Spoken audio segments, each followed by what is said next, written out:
Syria's Aleppo, Kurdish forces withdraw after week of intense urban combat.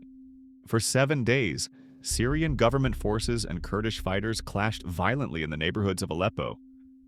The battle, beginning January 6th and concluding with a ceasefire on January 11th, became the harshest urban combat Aleppo has experienced since the Syrian transitional government took power. By Saturday night, the last Kurdish-led Syrian Democratic Forces (SDF) fighters had withdrawn from the city. Their resistance ended through international mediation and negotiated evacuation. The clashes began when Asayish forces, the security wing of the SDF, targeted a Syrian government vehicle on the Castello Road in northern Aleppo on January 6th, killing 1 soldier and injuring 4. The escalation was swift. By January 7th, described by local sources as the harshest day of clashes, the Syrian government declared all Asayish positions to be legitimate military targets. Combined arms assaults followed: artillery, tanks, Turkish drone support, and waves of infantry assaults attempted to breach the neighborhoods of Sheikh Maqsoud and Ashrafieh. The civilian cost was catastrophic. On January 8th, the Othman hospital in Sheikh Maqsoud was struck by artillery shelling, killing 8 civilians immediately and injuring nearly 60 others. Patients lay on hospital floors as medical staff struggled to provide care amid the bombardment.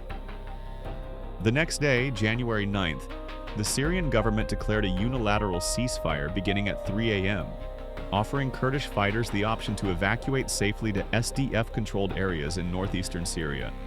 What followed was a tragic exodus. About 60 Asayish fighters surrendered and were transported by government buses to safety in the northeast.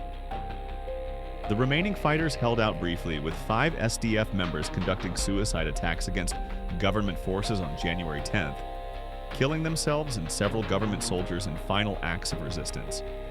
By Sunday morning, January 11th, the Aleppo governor announced that the city was empty of SDF fighters. Kurdish councils declared a partial ceasefire to allow evacuation of remaining wounded and civilians. International mediation proved crucial.